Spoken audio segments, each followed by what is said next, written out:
Andrew, we've asked you to step into their shoes, and this is the team you would pick to play Scotland in Paris next Saturday. You can talk us through the rationale. Couple of changes from the South African game. Yeah, so Andrew's 15. I like the sound of that. So proud of my boys. He just put it in there week after week. But I think there's a balance to get for Andy Farrell. He wants to freshen things up a little bit, kind of underline the competition within the squad. Yeah. But I think he needs to be careful of the optics. It can't look like rotation, because Gregor Townsend will buy into that narrative, and we've already seen him talking about people have written us off, or people are already looking at quarterfinals, semi-finals. So for me, Dan Sheehan has been Ireland's first choice hooker until he got injured. He absolutely deserves the chance to get back in there and pick up where he left off.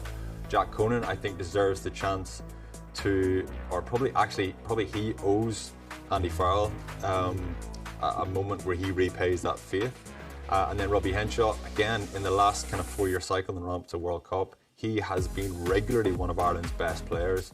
Bundy Aki has become the new Johnny Sexton. Let's wrap him up and cut him wool. But also, this does not weaken our midfield at all, I don't think. Yes, and doesn't give Scotland something to say, this is an insult. That's important. I think that's really important. I think, and there's a couple of other changes. I know you guys have got a few thoughts on this as well. There's a couple of other, and you're my assistant coaches, and I'll take your insight in it.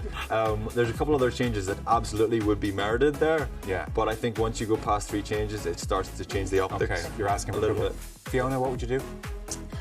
Yeah, I suppose I'm a big believer the front row have absolutely worked their heart and soul out for the last couple of games, but you don't want to make too many changes there. So I personally would have, I'd change up Beelum, I'd get him in. So I'd get Furlong a bit of a rest. He can come off the bench and come in there. I'd have Porter and Sheehan, and obviously a big change for me might be controversial. I think Murray was excellent defensively against South Africa. I think I'd give him a good chance to start. We know Gibson Park and his ruck speed is huge to Ireland, but I think Murray's performances in the last couple of games have earned that right. So they're the 2 changes. And as Andrew said, I wouldn't like to change it up too much, but I think they do need to freshen up a couple of areas. Yeah. Matt, I don't know how you feel about being Andrew's assistant coach. It's a fall from grace, if I'm being honest. Mate, there's a few rookie mistakes in there. No, I actually agree with Trimby. I actually do agree with the team Trimby put up there. If I come to it from what I think Andy Farrell will do, so I like Andrew's selection. As I say, he's very smart. I taught him everything he knows in 2 seasons. But I would have Ross Byrne on the bench, and I'd leave Jack out. And I'm sorry to all the Munster people. I rate Jack. I really rate him. He's our future. But I would have someone with more experience in there for the end of the game, and I'd have Jack on the bench and bring Jack Conan on later in the game. That's the changes I would make to that. Okay. Because it does seem as if Crowley, he's off the bench against South Africa. It seems as if he's just outmanoeuvred Byrne. Would that be your reading? What's going on?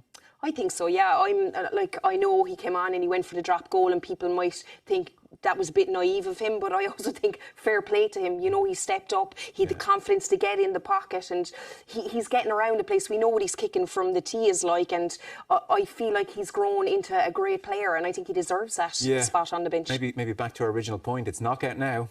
Last 20. It is. I just don't think Ireland managed the last 10 minutes of that game well at all. We could have lost that game right at the death.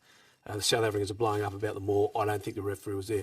But Ireland had the ball a metre from the South African try line with 2 and a bit minutes on the clock. And the position they ended up in should never have happened. Okay. And look, I think Jack's, again, I really like him. I think you'll learn from that. But I just would like someone with more experience there.